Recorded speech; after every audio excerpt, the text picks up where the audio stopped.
warahmatullahi wabarakatuh.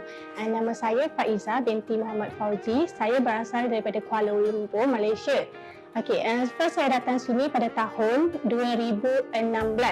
Saya masuk dekat sini selepas saya belajar SD 3 di Universiti Islam Faham Sultan Ahmad Shah. Saya belajar dekat sana selama 3 tahun dan saya sambung dekat sini. Pilihan utama saya sambung di sini kerana satu adalah Universiti UIN Arani Bandar Aceh adalah universiti yang paling terpilih di Malaysia. Kalau untuk pelajar Malaysia yang nak datang belajar di luar negara, UINlah adalah pilihan yang pertama untuk kami. Dan pilihan saya untuk masuk ke Prodi Bahasa dan Sastra Arab kerana saya suka bahasa Arab.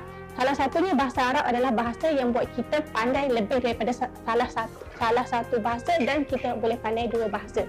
Bila kita pandai 2 bahasa, peluang pekerjaan sangat luas untuk kita bekerja. So itulah keunikan bahasa Arab yang saya pilih.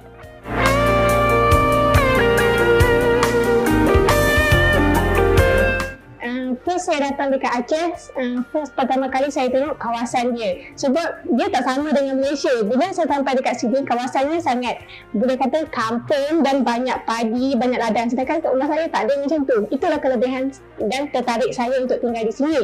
Masyarakat kampung yang penuh dengan orang yang orang kata sederhana, yang simple. Maksudnya semua boleh masuk. Pergi mana-mana setiap orang kampung senyum dan tanya. Kalau anak Malaysia lagi diutamakan. Dan bila pergi rumah ke rumah by rumah, orang akan dijamukan dengan makanan yang best. Manakala kawan yang di dalam fakultas pula, orang lebih suka bergaul dengan kami kerana bahasa kami yang lain dengan bahasa dorang dan sangat buat kami lebih rapat dengan dorang.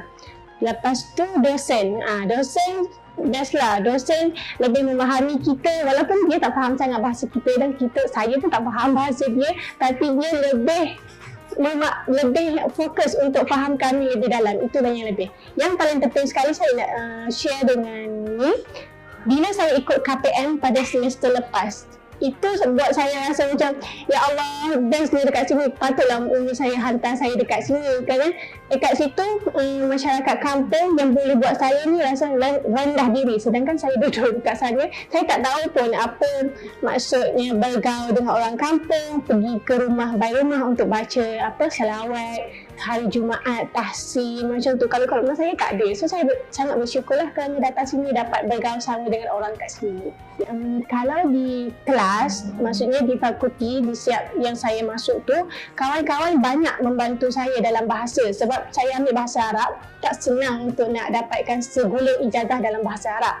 So kawan-kawan sangat memainkan peranan penting untuk membantu saya dalam menyiapkan makalah, tugas. Manakala untuk dorang untuk mengajar saya bagaimana menggunakan bahasa Indonesia dengan betul. Sedangkan saya selama ini berbahasa Malaysia. Bila saya ada kawan, dorang akan menolong saya step by step untuk saya faham bahasa Indonesia dan saya present dapat hasil yang baik dan memuaskan.